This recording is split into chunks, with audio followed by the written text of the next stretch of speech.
bizashira bene data korera Imana none hari insengero zirakingwa ntibiratinda ubwo biri hafi iyo ugiye nta mugenzi mujyana uherekezwa n'imirimo yawe n'urugendo utabona nk'abagenzi isaha yanjye nigera nzagenda iyo ugiye nta mugenzi mujyana uherekezwa n'imirimo yawe n'urugendo utabona nk'abagenzi isaha yanjye nigera nzagenda hari igihe gusenga bizashira bene data korera Imana none hari igihe insengero zirakingwa ntibiratinda ubwo biri hafi hari igihe gusenga bizashira bene data korera Imana none hari igihe insengero zirakingwa ntibiratinda ubwo biri hafi menya ko bariho bamwe bazapfa abatubanjirije bari bicariye muri paradizo barindiriye ko natwe tugenda menya ko bariho bamwe bazapfa abatubanjirije bari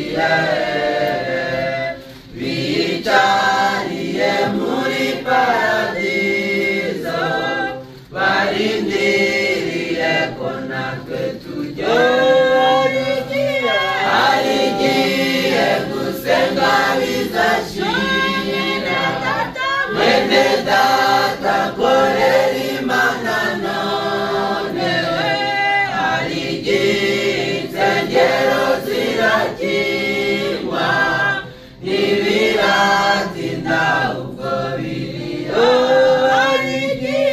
hari igihe gusenga bizashira bene data korera Imana none hari igihe insengero zirakingwa ntibiratinda ubwo biri hafi hano mu isi ntari nzitahiriyo mu ijuru hano mu isi ntari nzitahiriyo mu ijuru ngenda ndi muzacake nzabanyitahiye umwuka wera azazana imirimo imperekeje nzagera ku wanjunguye mazangororere hano mu isi ntari nzitahiriyo mu ijuru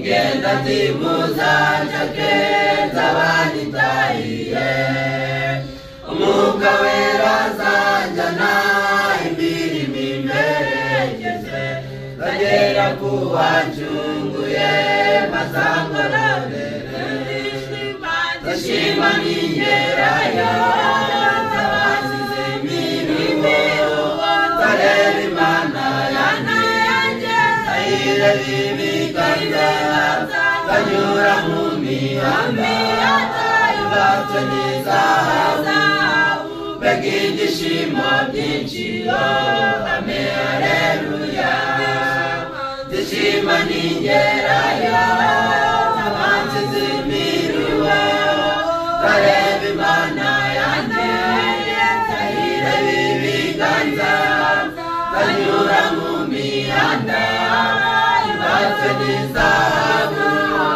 mbega ibyishimo byinshi ame haleluya inzira yarabonetse ni Yesu umwana w'Imana ayindi nzira wabona igana mu ijuru kuko Imana yadukaya mu byumba bene data mwe kugira mushikame muzagororerwa inzira yarabonetse ni Yesu umwana w'Imana nayindi nzira wabona igana mu ijuru nigira ngo kutajyayo mu byumba bene data mwe kugira mushikame muzagororerwa ishima ningerayo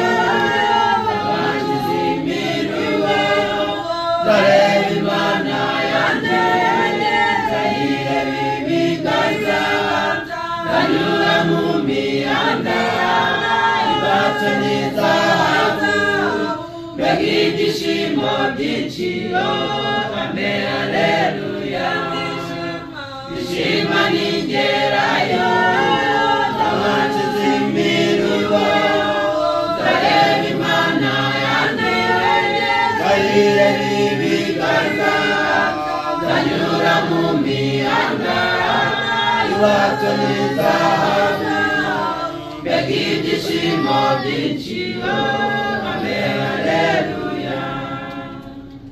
Tubasuhuje mu izina rya Yesu Kristo. Tubasuhuje mu izina rya Yesu Kristo. Tumukuke umutima. Mwegukuke umutima. Ndio watu rukumvika. Jue kama tunasikizana. Mwegukuke umutima kuko bino ntabwo ari bisha. Msifazishe moyo, hivi sio mambo mapya. Imana yari ibizi twewe tutarabi. Mungu alikuwa anayajua bado sisi Yari tutambua. nabizi tutarawa. Alikuwa anajua bila kuishi. Kubera yuko nta kitungura. Kwa kuwa kimya kitu kinamgangia Ibintu ghafla. byose biriho biri mu mugambi w'Imana. Yote iko ndani ya chamba ya Mungu. Kandi ikora ibyo ishaka. Atenda yenye napenda. Kandi ibyo ishaka byose gukora. Yote anataka kutenda. Yabipanze kera. Alitenda alipanga Yapanze zamani. kera rero. Yenye alipanga zamani. Igenda ishira mu bikorwa. Hivyo anaenda natia ndani ya utaratibu. Rero mureke duhaguruke. Mwaje tusimame. Kugira ngo dutangire amateraniro. Tuanze mkutano wetu. Nta kindi twakora. Hakuna ngine tutafanya Tudashimiye Imana. bila kushukuru Mungu kwa yale anaenda natenda. Turasoma imirongo ibiri mu gitabo cya Samuel. Tutasoma mistari mbili nyingi kana kitabu cha Samueli kugira ngo buri muntu wese yumve kusudi kila yote asikie kandi atega amatwi. tena atege masikio. Samuel ya mbere Samueli wa kwanza ibice ni bibiri. sura ya pili Igice cya kabiri sura ya murongo wa sura ya pili gatandatu mstari wa 6 n'uwa karindwi na ya 7. turasoma mu izina rya Yesu. Tutasoma katika jina la Yesu Kristo. Uwiteka arica agakiza, ashira ikuzimu agakurayo. Uwiteka arakenesha agakenura. Sinzi niba muri kumva ya Kama masikia maneno haya. Uwiteka arica agakiza, ashira ikuzimu agakurayo. Uwiteka arakenesha agakenura, acisha bugufi agashira hejuru, akura abakene mu mukungugu, ashira hejuru abatindi, abakuye ku cavu, kugira ngo baragwe intebe z'icubahiro, kuko inkingi z'isi ari yo yazishizeho. Amen. Amen.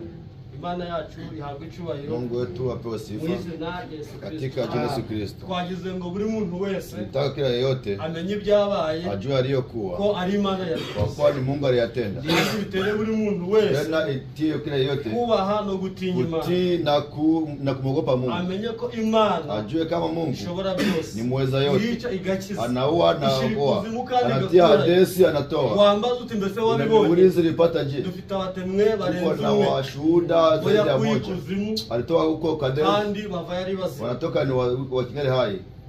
Sinzi niba murokubye. Ujue kama unasikia. Iyo Mana rero niyo gushimira. Ule Mungu ni wa kushukuriwa. Nta nuwayigisha impaka. Kuna mwenye anaweza kubadilisha. Nta nuwayihakanya ngo ibyo mwenye anaweza kukaa na anasema yeye kufanya siasa. Ni anaoa. Kandi igakiza. Tena anaokoa. Icisha bugufi. Ananyenyekeza. Kandi igashira hejuru. Tena anatia juu. Kandi kubwira umubosi uri hano. Naambia mtajiri mwenye hapa. Amenye ko nubwo abufite. Ajue kama yuko mtajiri. Yabumuhaye. Mwenye mpatia. Taho yagiye. Hakuna kwenye lenda. Yashobora kubumwaka. Anaweza kumnyang'anya.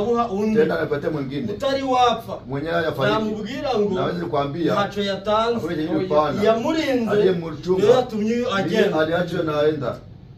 Sinzi niba muri kuvyumva kama mnabisikia. Imana yacu niyo kuba Mungu wetu na kuheshimu. Ese none sasa leo ko yica kandi gakiza bora anaoa tena anaokoa. Umunsi zakujyana wakati atakuchukua uzajya he? Utaenda wapi? Reka dusenge. Acha tuombe. Mzee Ejeni arayobora. Ndugu Ejeni atakaribia na kuongoza ombi.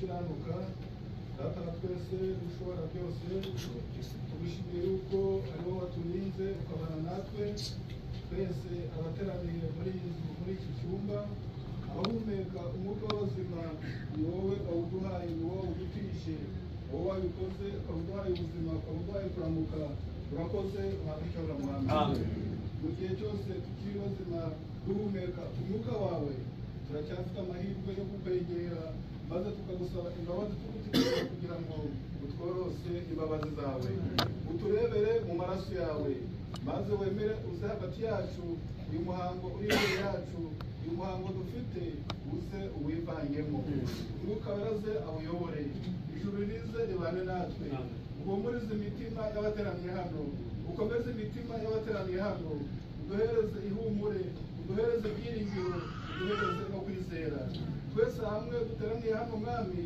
uze ubane natwe nuko imirimo turi bukore imihango dufite uyu munsi uze uyiyobore kandi tukugirire umugisha muri byose tubone ukuboko kwawe kandi imbaraga zawe zibane natwe muri byose kuko turi gusabye mu izina rya Yesu Kristo. Amen. Mwabasha kwicara. Unaweza kuketi. Bwana yacu yagucyubahiro. Mungu wetu apewe sifa. Ubwire ibyigenda ikora byose. Kwa yale anayetenda. Nta kindi wayivuga. Hakuna kingine unazisema kwa. Usibye kuihesha icyubahiro. Bila kumheshimu, kumpatia heshima. Kumshimira na kumshukuru. Warangiza ukayihesha icyubahiro. Maliza napatia heshima. Kandi irabikwiye. Tena anastahili. Kuna mwenyewe kana. Hakuna hata mmoja. Uberi uwo yahisemo. Kwa yeye mwenyewe chagua. Nasi yambitamo. Na akinichagua. Agomba kuba nagiye. Ingekuwa nishaenda. Nawe yaguhitamo akakuchagua ungekuja. Ariko umugambi w'Imana. Lakini shaba ya Mungu utandukanye n'ungwa. Iko tofauti na yangu. Umugambi w'Imana. Shaba ya Mungu utandukanye iko tofauti na yako. Reka mu ndirimbo imwe. Acha nyimbo moja. Gusa imwe. Nyimbo moja tu. Turaza gukurikiza hedi gaho. Utafuatilia na taratibu nyingine. Sasa tunaharakisha. Nyimbo moja. Mfite intambara muri uyu mutima wanjye. Mfite intambara muri uyu mutima wanjye. Niyo gusa n'ijambo ry'Imana. N'intambwe ikomeye ndetse n'amahirwe menshi. Nimbonanesheje nkasa n'ijambo. Mfite intambara muri uyu mutima wanjye. Niyo gusa n'ijambo ry'Imana. N'intambwe ikomeye ndetse n'amahirwe menshi. Nimbonanesheje nkasa n'ijambo. Keneye gusa n'ijambo ry'Imana. Keneye gusa n'ijambo ry'Imana. Keneye gusa n'ijambo ry'Imana. Keneye gusa n'ijambo ry'Imana. Keneye gusa n'ijambo ry'Imana. Urugendo mfite n'urugendo rukomeye.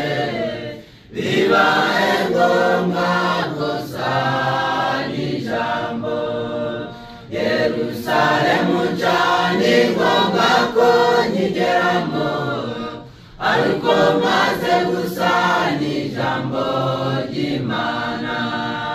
Urugendo mfite n'urugendo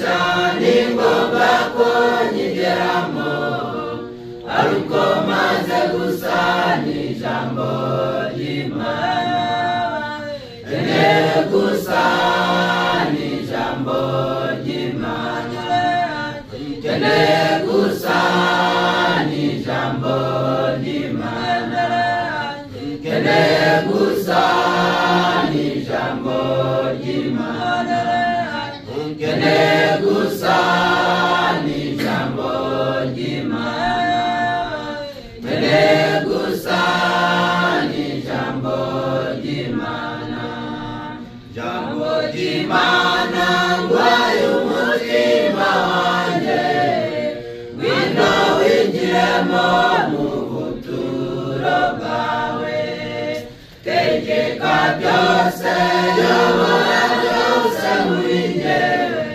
fata umwanya wa mbere jambo ry'Imana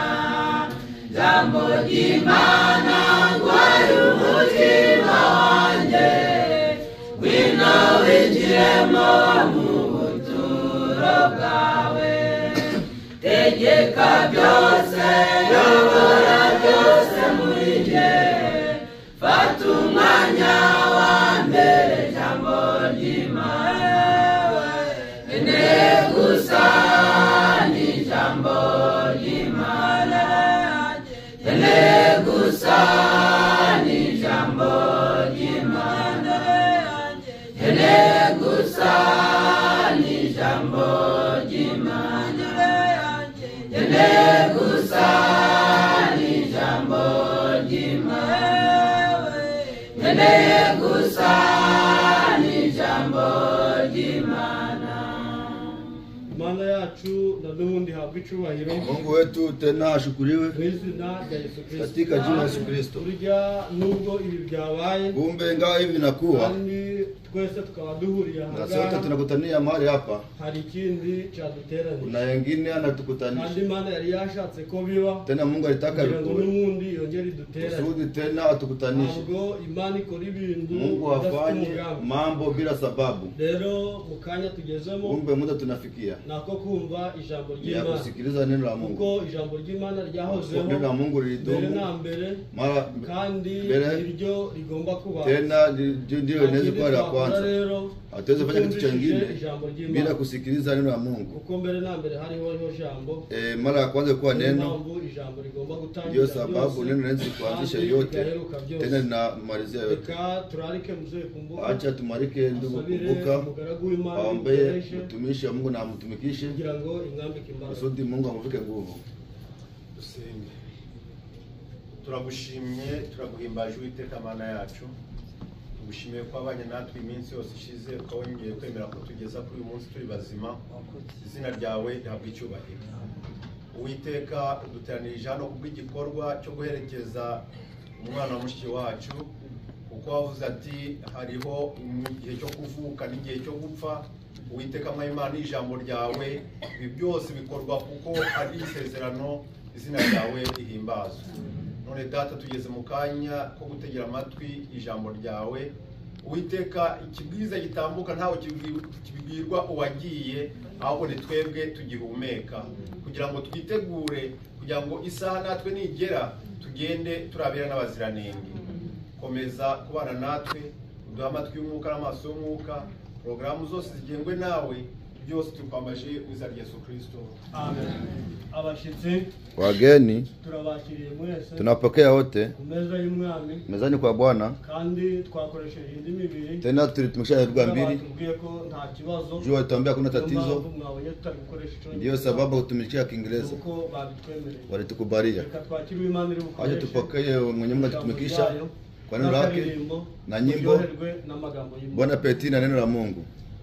Baba tunasogea, Baba tunasogea chini ya miguu yako, Baba tunasogea, Baba tunasogea, Baba tunasogea chini ya miguu yako, Baba tunasogea, Baba tunasogea, Baba tunasogea chini ya miguu yako Baba tunasogea, Baba tunasogea, Baba tunasogea, chini ya miguu yako Baba tunasogea. oh Baba tunasogea, Baba tunasogea, chini ya miguu yako Baba tunasogea, Baba tunasogea, Baba tunasogea, chini ya miguu yako Baba tunasogea. Reka duhaguruke dusome ijambo ry'Imana. Haya, tusimame kwa kusoma neno la Mungu. Turasoma Itangiriro Tutasoma Mwanzo ibice bitatu. sura ya 3, Turahera ku murongo wa mbere tutaanzia mstari wa kwanza turageza kwa 10, turageza kwa 7, hadi wa 7. turasimbuka wa 14, Tutaruka 14, turageza kwa 15. tutafika hadi 15. Turasoma mu izina ry'Umwami wacu Yesu Amen. Kristo. Inzoka yarushaga uburiganya inyamaswa zose zo mu ishyamba. Inzoka yarushaga uburiganya inyamaswa zose, inyamaswa zose Uwiteka Imana yaremye. Ibaza uwo mugore iti, nukuri koko Imana yaravuze nti ntimuzarye ku giti cyose cyo muri iyi ngobyi. Uwo mugore arayisubiza ati, imbuto z'ibiti byo muri iyi ngobyi twemerewe kuzirya, keretse imbuto z'igiti kiri hagati y'iyi ngobyi, nizo Imana yatubwiye ti ntimuzazirye, ntimuzazikoreho, mutazapfa. Iyo nzoka ibwira umugore iti, gupfa ntimuzapfa, kuko Imana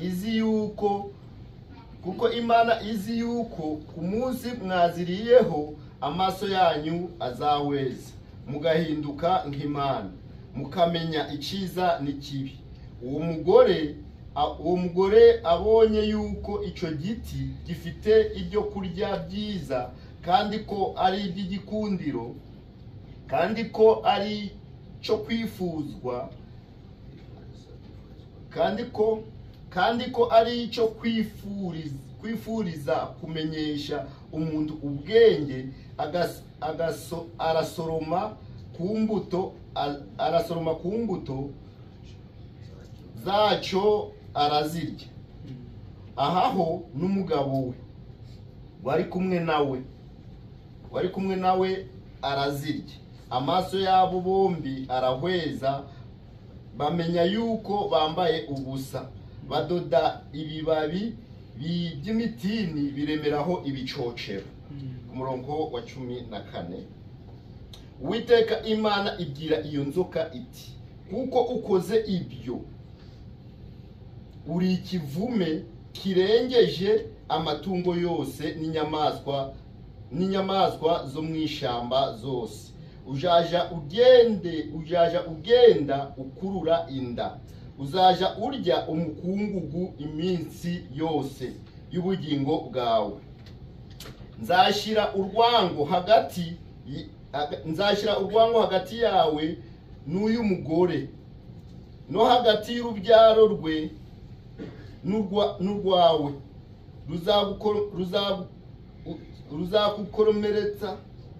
ruzagukomeretsa umutwe, nawe uzarukomeretsa agatsinsino. Amen. Turasenga. Twongeye kuza imbere zawe Mwami wacu Yesu Kristo, tukuzaniye amashimwe kuko waturinze, wabanye natwe mu gicucu cy'urupfu, waturinze, watubereye maso, ubera maso igihugu cyose. Turavuze ngo wabwe icyubahiro none teka ryose. Mu gihe twadusa n'abapfuye tutazi yo twari turi, weho wagumije kutubera maso. Niyo mpamvu Dawidi yavuze ati, naho abarinzi barinda, Uwiteka atarinze baba baruhira ubusa. None natwe tukuzaniye amashimwe, tuvuga ngo wabwe icyubahiro none teka ryose. Dore turi imbere zawe n'iki gitondo kubwo gukora uyu muhango, none natwe turaguhamagaye ngo uze udufashe, kandi ube umuhumuriza mwiza, utuyobore. Byose tubyambaje mu izina ry'Umwami wacu Yesu Kristo. Amen. mwicare twongeye kubaramutsa mu izina ry'umwami wacu Yesu Kristo. Ndashaka ngo munezerwe nubwo habaye kino kintu, kuko ibyabaye byose ni umugambi w'Imana, kandi ijambo ry'Imana niwe muhumuriza nyakuri. Nta muntu washobora guhumuriza undi atari umwami wacu Yesu Kristo, atari we uje ngo abaduhumurize. Niwe muhumuriza nyakuri. Ndabinginga ngo muhumurizwe n'Uwiteka. Ibyabaye byose ni ubushake bw'Imana. Ibyabaye byose ni Imana yabivuze, kuko urupfu ni Imana yari yabwiye umuntu ati umunsi wariye ku mbuto ugakora ku byo nakubujije uzaba wizaniye urupfu. Reka tuganire ku ijambo urupfu. Ese urupfu ni iki? Urupfu ni iki? Urupfu ni ugukuramo umwuka cyangwa kugutandukanya cyangwa kuntandukanya n'uyu mubiri. Burya uyu mubiri ntari we Asheri, ntari we uri kuvuga, ahubwo muri Asheri harimo undi muntu. Iyo rero Asheri avuye urwo ni rwo rupfu, baba bavanyemo wa muntu. Burya ubutunzi bw'umuntu ni umwuka. Iyo bamaze kuvanamo umwuka kurahije nkomeje ubusigaye urubusa. Amen. Ijambo ry'Imana riratubwiye inzoka yarushaga inyamaswa zose muri iryo hari ino nzoka mureba, ahubwo inzoka ya kera yaravugaga, yaragambaga, yarashobora kuganira, ikaganira n'abana b'abantu. Iyo nzoka niyo Satani yakoresheje. Satani yinjira muri iyo nzoka aza kuzambaguza ibiremwa by'Imana yaremye. Reka tuje mu itangiriro gatoya. Imana yaremye Adamu na Eva ibashira mu ngobyi ya Edeni. Irababwira ati Adamu, umunsi wariye ku iki giti upfa uzapfa. Inzoka yo izi kuvuga ati ntimuzapfa, yongeramo ijambo rimwe ko ntimuzapfa. Ako kanya urupfu rube rurinjiye. Amen. Inzoka yagendagendaga muri iyo Edeni, ibona ko Adamu afite imbaraga, ana nguvu, atawe yakwinjira, ikoresha umugore. Amen. Ibwira umugore ati harya koko Imana yarababwiye ati timuzarye kwa bino biti. Umugore aravuga ati oya, Imana yaduhaye uburenganzira bwo kurya ku miti byose byo mu iyi ngobyi, keretse igiti kimwe kiri hagati y'ingobyi nicyo Imana yatubujije kuryaho. Inzoka iramubwira ati Imana yarebye umunsi mwakiye wakati mutakira muzasa nayo mukarema. Uwo mugore ngo yumvishe ko icyo gitari cyiza, yumva ko n'iki gikundiro, arasoroma ararya. Amaze kurya ajanira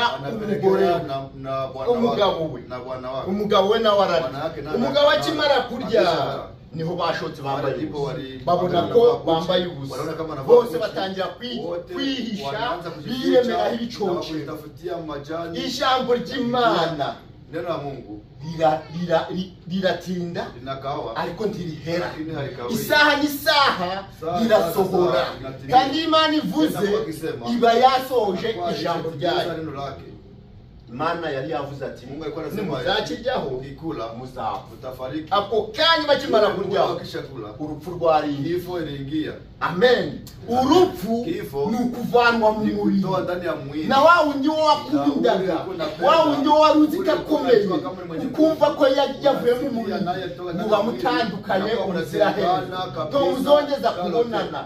We arakomejemo, uyu mubona aryamye aho ngaho ariko ntari harangirije, ubuzima bwe bukomeje. Iki kibiri nicyo kiryamye, ariko si uwahamagara Jowana Joana ni hehe? Joana hari ahandi ari aho hari rero uno wamuhamagara na mbere hari igihe yakubwira ati ngo nshaka kuvayo kuko yibereye muri paradisi yibereye ahantu heza kuko n'umwana w'umukristo. Amen. Kuko ijambo ry'Imana ratubwira ngo hahirwa abapfira muri Kristo, abo ngabo nibo baruhutse imihati yabo. Ariko se wowe uzapfira mu byaha uzaruhukira he?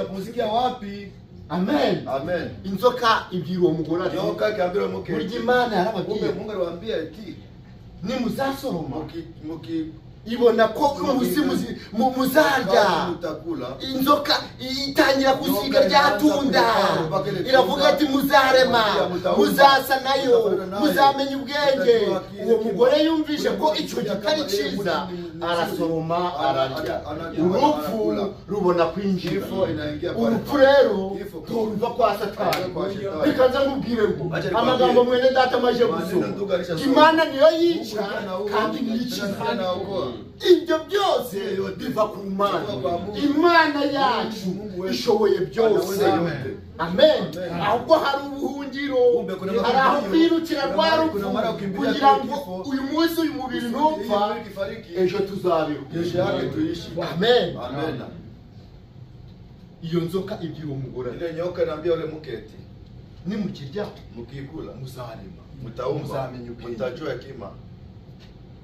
Ijambo ry'Imana ratubwira Neno la Mungu linatuambia eti basuzuguye ijambo ry'Imana. walizalau neno la Mungu. Imana yarababwiye Mungu ati aliwaambia timuzarye, usikule, timuzakoreho, usiguse, mutizanire urupfu. usitetee kabisa kitu. Ariko bo banga kumva basuzugura ijambo ry'Imana. Mu gihe rero nawe uzasuzugura ijambo ry'Imana, urupfu ruzakugeraho nta kabuza. bila shaka. Amen.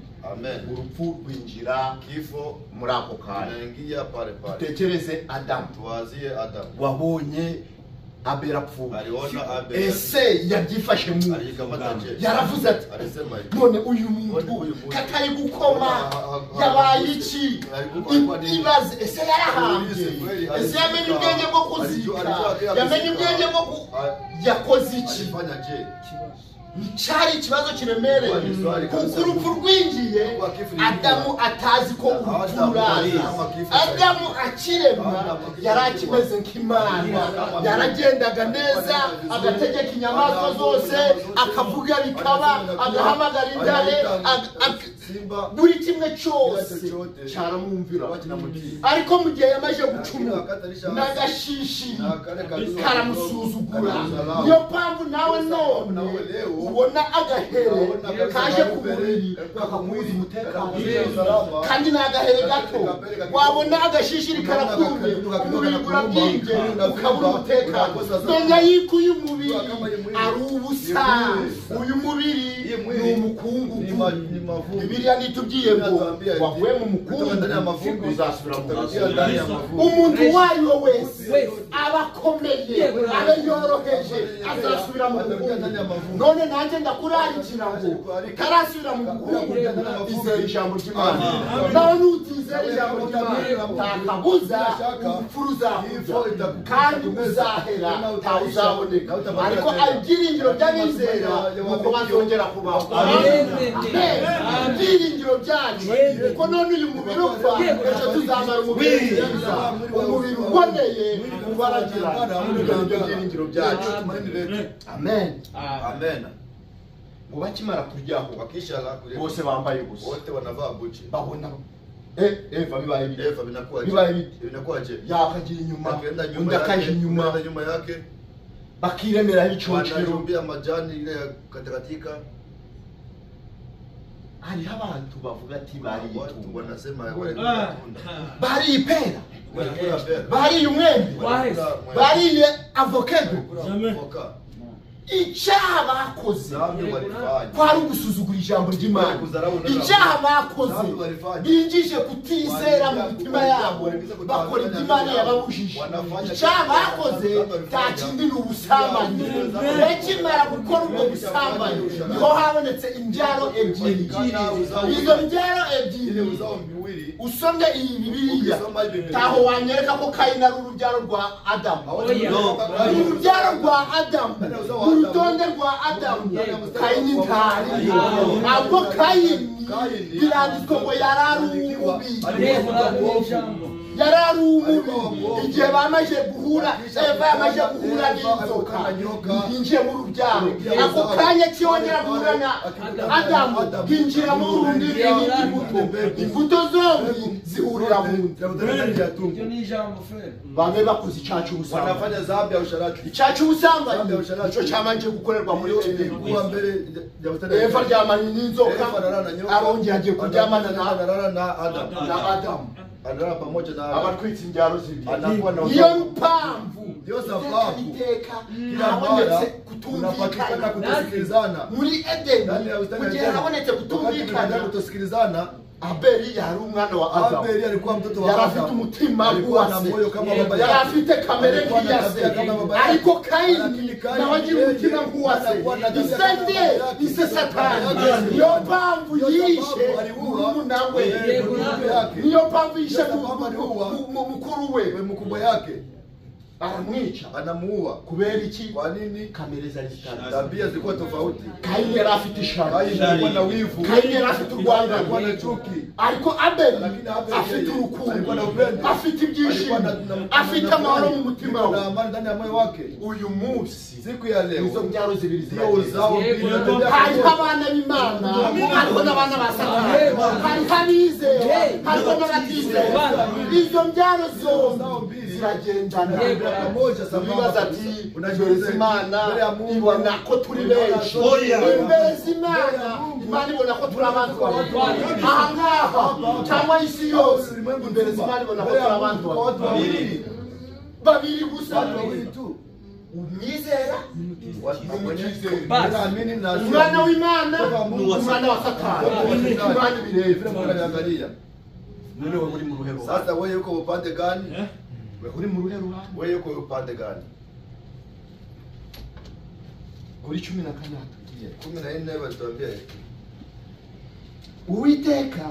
Uwiteka Imana ibwira iyo nzoka iti uko ukoze ibyo uri ikivume kirengeje amatungo yose, kirengeje amatungo yose n'inyamaswa zose zo mu ishamba. Inzoka yaragendaga, nyoka ilikuwa inatembea, yoka badafe ingekuwa agasore keza igakubita mu karuvandi ikagenda muri Edeni.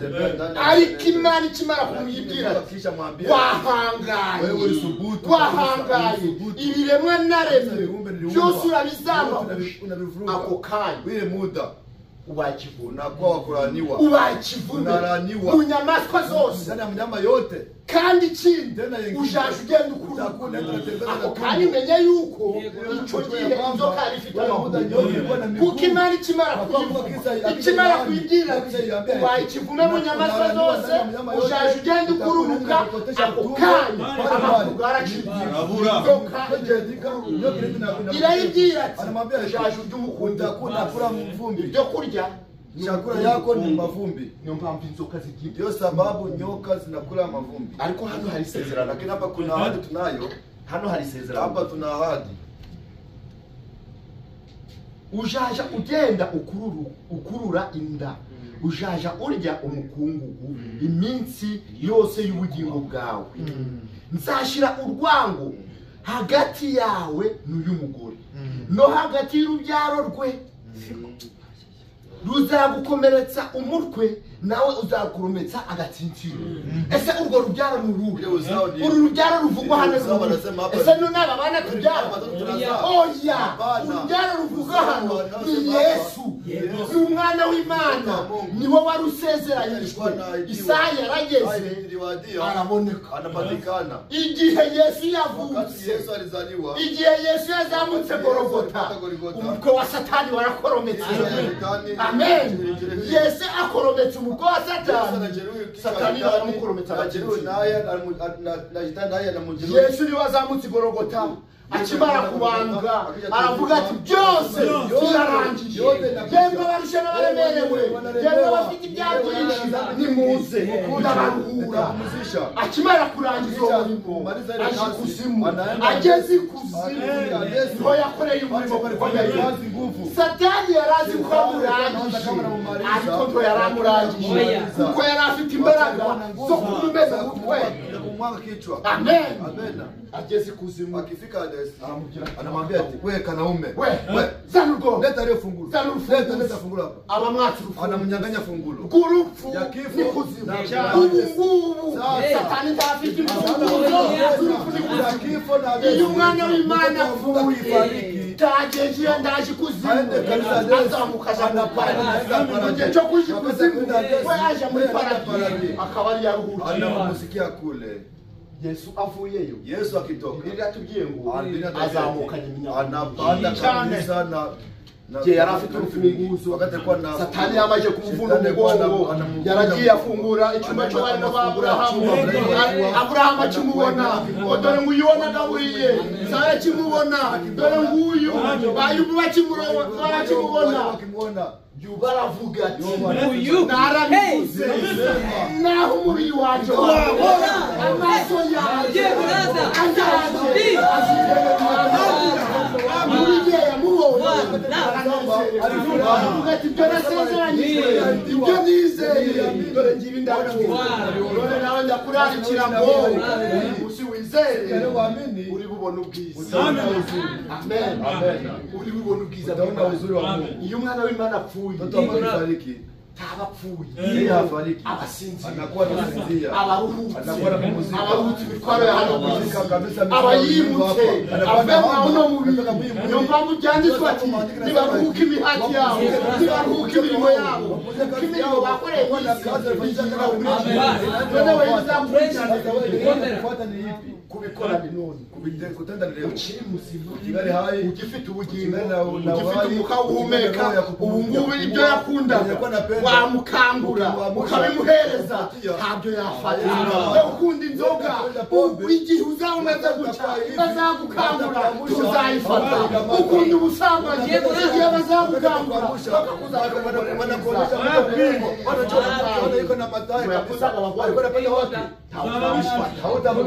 bisize kwizera kwawe none, ureka ibyari none, ugakiranuka ni none, ugakora ibyiza ni none.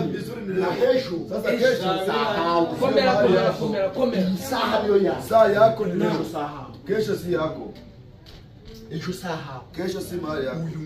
Uyu Huyu tukaba tuzi ko byamuba, tungejua kama inaweza kuwa ko kwako, byabaye. lakini vinakuwa Niyo mpamvu umuntu agenda, ndio sababu mtu anatembea na kifo.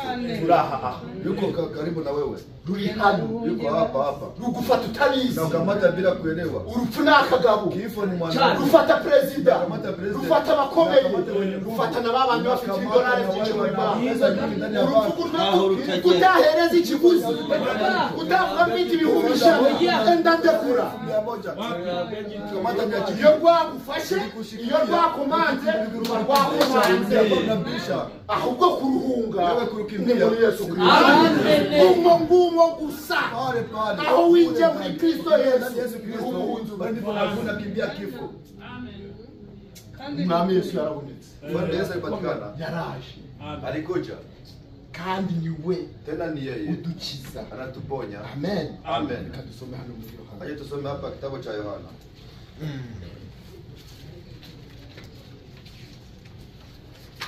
Jambo ryiza ryo kuduhumuriza. Neno nzuri ya kutufariji. Marita yumvise, ni Yohana 11. Yohana 11.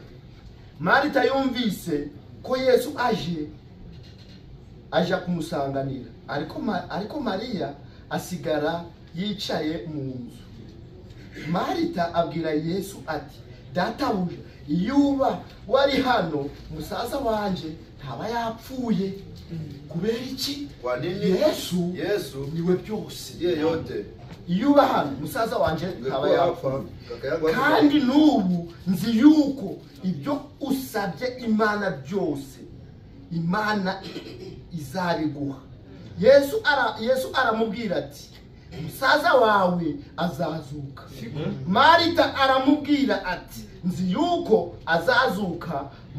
azazuka mu muzuko wo ku munsi w'imperuka. Yesu aramubwira ati ninje. Amen. Ninje kuzuka n'ubugingo. Unyizera naho yaba yarapfuye azabaho. Amen. Uyu ntayapfuye rero. Yasinziriye. Amen. Harahari. Impande izavuga azakanguka. Kandi naza gukanguka navumi azamumenya. Ariko naza gukanguka azakanguka ari mukuru. Azakanguka akiri umwana. Ahubwo azakanguka afite imyaka 17 cyangwa 18. Azaba aranga ku migezi. Azaba afite umubiri w'ubwiza. Azaba afite umubiri ubaragirana mwiza kudashobora gupfa. Ufite ubugingo buhoraho uzarama iteka ryose. Unyizera naho yaba yarapfuye ingawa atakuwa atafariki ataishi tena. Amen. Naho yaba yarapfuye ingawa alikuwa shafariki. Kandi umuntu wese tena mtu yeyote. Kandi umuntu wese ukiriho unyizera ntazapfitira. Hatafariki milele. Naho muri Amen.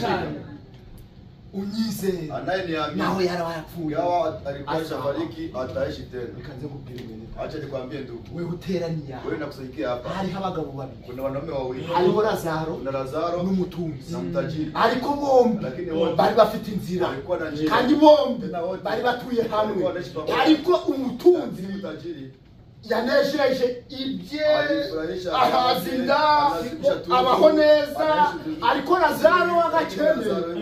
Lazaro umukiranutsi mwenye haki we yahoraga imbere z'Imana. Yalikuwa anaishi mbele ya yahoraga yiyeze. Yahoraga yisuzuma mu mutima. Anaichunguza ndani ya moyo wake. Itandukaniro igihe bapfuye. Tofauti ilikuwa wakati walikuwa. Umwe yagiye he. Mmoja anaenda Mudashahanje. Tobagiye hamwe. Bate kuja bababesha. Utugenda hamwe. Oya. Harahuja. Hariho n'uwizera. Hariho n'umunyabyaha. Hariho n'umukiranutsi. Nubwo tugiye mu gitaka. Ariko umwuka usubiye kuri mwuka ugiye muri Imana. Igihe nyamutunzi yabonye tajiri aliangalia Imana imugirira imbabazi. Mungu anamfanyia na Nehemia anampatia macho. Zurukumva ko abakiriho Imana imuhereza amaso. Anampatia macho. Agiye kubu Akaenda kutazama. abona Abrahamu. Anaona Ibrahimu. Anaona Ibrahimu. Urasa Abrahamu. Urasa Ibrahimu. Urasa Zokoko. Urasa baba. Nta nubwo yamwakuye Abrahamu. Kumuita baba. Ahubwo yaravuze sogokuruza. Yaramuzi. Yarazi ko ni sogokuruza abizera. Sogokuruza Abrahamu. Nyabuna. Mbabarira. Ubwire Lazaro. Akoze. Aguse. Agatokike mu mazi. Ndani ya maji. Benya mutunzi. Ewe mutajiri. Be muntu ufite amadorari. Be muntu ufite umubiri mwiza. Je mfite umubiri mwiza. Mimi kuna mwili mzuri sitafariki. Agiye kureba. Akaenda kuangalia. Nyamutunzi yifuza. Ule mutajiri anataka kale kama amazi yavuye ku rutoke rwa wa mukene we yanema. Kule kidole ya maskini mwenyewe kuwa na dharau. Jira Lazaro akuze musonga atonyanze kurimi rwanje kuko hano hondi urimi yangu hapa kwenye niko na lungula sana. Yuko ari kuzimu. Jua kama kwa Adesa ukifariki uko mwenye dhambi unaenda ariko aho Lazaro alikuwa ndani ya kifua cha Ibrahimu. Yibereye muri paradise. Alikuwa paradise. Anezerewe kabisa. Aburahamu aramubwira Abrahamu anamwambia ati ntibishoboka haiwezekani ntibishoboka Imana yaramenye ko abaho bazaza hano n'abahano bakaraziyo niyo mpamvu yashinzemo kuno mworera kugira niyo bataziyo n'abahano bataziyo ahubwo basikuye kule rero ntibishoboka wabonye ibyawe byiza ukiri mu isi uyu nawe wabona ibye akiri mu isi none ibyo nibyo bigukwiriye nawe ibyo namustahili nyamutunzi aramubwira utaje namwambia nyawe sasa mfite bene mama niko na ndugu pale ngambo wenda mubwira zuka mwambia fufuka aende kuambia Abrahamu anamwambia ati nibatumvira kama wati Mose n'abandi bahose nabo bazazaho batakuja kule kuliko ubugingo nafsi ubukorero ukiri muzima unakuja kingali hai ubuzima bwiza kabisa nafsi ndio ejo hazaza itakuja ubona ukiri unaipata wakati kingali hai iyo wamaje gupfa ukisha fariki urindira ibihembo byawe wewe unachunga malipo yako nilikuwa nawazungumzia eti kifo turarugenda tunatembea nayo urupfu kifo kuva mu ruyu ni kutoka ndani ya hii mwili urupfu rudatinya kifo n'agashisho haiogope kabisa na kaka urupfu rutarobanura kifo haichague urupfu kifo rutahereza ikiguzi upatia malipo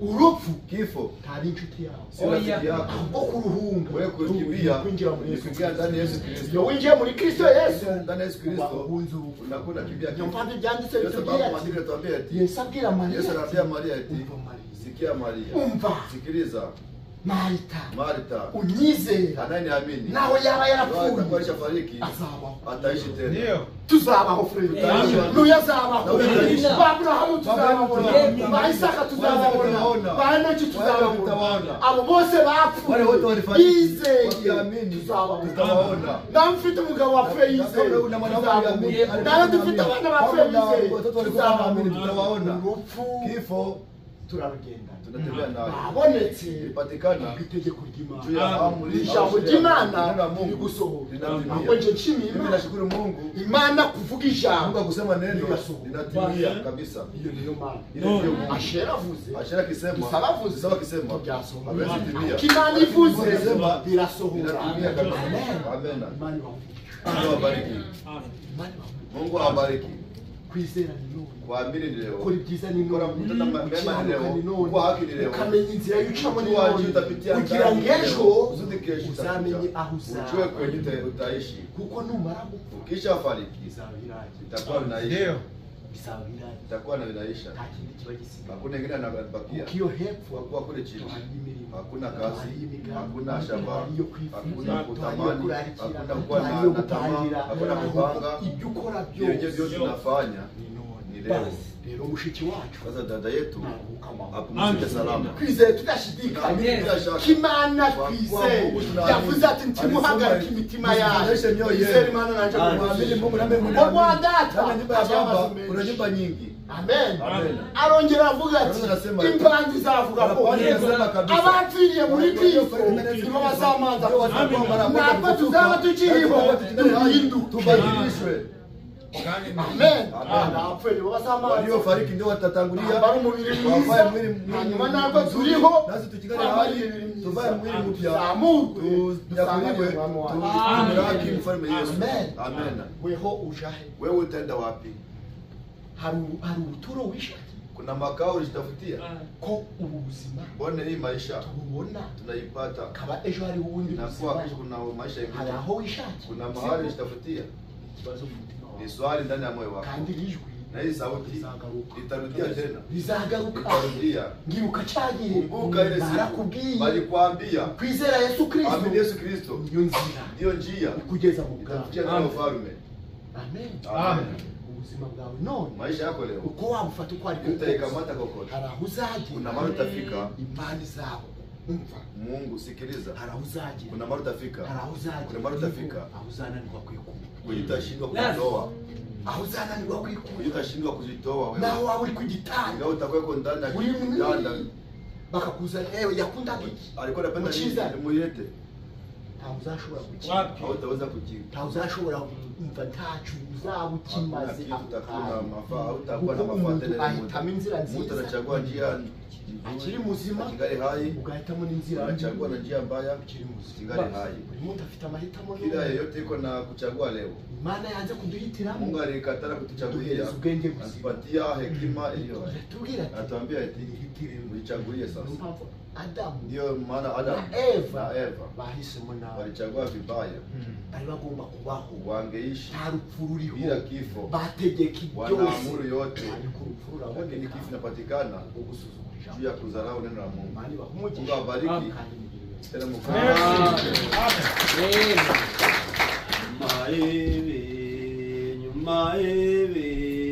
nyuma y'ibi hazaba umunezero gusa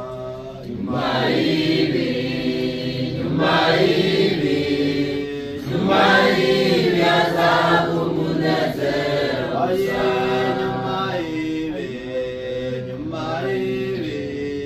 nyuma y'ibi hazaba umunezero gusa Nyuma y'ibi hazaba umunezero gusa.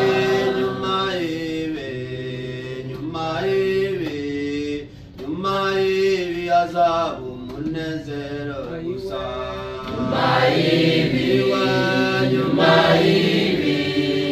Nyuma y'ibi hazaba umunezero gusa. Abanejeje muri ijambo ni bande? Wanaofurahishwa ni Dushimire Imana. Imana yacu yahabwa icyubahiro Mungu wetu apewe mu sifa izina rya Yesu Kristo. katika jina la Yesu Kristo. Ndakubaza ikibazo, Nitakuuliza swali, ese nutungurwa kweli wewe kaanguka ghafla, uzaba uri hehe? utakuwa uko wapi? Nutungurwa uzaba uri hehe? Kaanguka ghafla utakuwa wapi? Twumvishije ko Nasikia ahandi agakiza kama hakuna kabonerwa wokovu kwa jina atari mu linapatikana, izina rya Yesu ila Kristo. ndani ya jina la Yesu Kristo. Ntabwo ari mu izina rya Data wa twese n'Umwana n'Umwuka Oya, oya. ahubwo ni mu izina rya Yesu Kristo. Ndani ya jina la Yesu Umuntu Kristo. unywa agakiza kabitswe, Wokovu inawekwa. abasinziririye muri iryo joro Wanaosinzia ndani ya jina baradutegereje, wanatuchunga, ntabwo tuzahabwa ibyasezeranye hatutapewa aliyoahidiwa bataraboneka. bila kupatikana. Nibo bazatubanziriza Hiyo watatutangulia natwe duhindure. nasi tubadilishwe. Nanjye ndakubaza nti Naongeza nikuulize ese eti, uzaba uri he? utakuwa uko wapi? Uhitemo hakiri kare, Uchague kuchingana mapema. sibyo ko ntonagenda ntakubwiye. Siwezi kuenda bila kuwaambia au Nubwo dufite guherekeza mushiki ingawa wacu, tuko na wakati wa kusindikiza dada yetu, n'ubu wemeye twaje na kukubatiza leo kikubali tuweze kubatiza muri iryo kabisa. zina ndani ya ile jina, kugira ngo nawe uronke ubugingo. kusudi nawe upate uzima wa milele. N'ubu hari Kama upo uzatwandikira agakaratasi tuandikie karatasi, tuje kukubatiza. twende tukubatize. N'ubu ufite n'ibindi byo Kama kubaza kuna wengine ya kuuliza, turaguhereza ibisubizo. tunapatia majibu. Imana ihereze umugisha Ukabariki umugaragu wawe yakoresheje mtumishi wako aliyetumikisha mu izina rya Yesu kazi ya Kristo. Yesu Kristo. Abumvisha amagambo y'Imana, Waliosikia neno la Mungu, Imana ibaha umugisha, Mungu awabariki. kandi amagambo ababere umuhumuriza. maneno ya kuwa Nta handi twavana ihumure atari imbere y'Imana ishobora ila byose. mbele ya Mungu mweza yote. Dushimiye Imana itugaburiye, Mungu anatupatia ihabwa chakula. icyubahiro mu izina rya Apewe Yesu sifa Kristo. katika Yesu Kristo. Rero nk'uko umwanya dufite ari Kama muto, vile muda tunane reka kidogo, duhamagare Moses acha Makuru tuite Moses Makuru atugezeho imibereho y'umwana atufikishe maisha ya huyu mtoto, kugira ngo dukurikize hindi gahunda. tutie utaratibu wengine.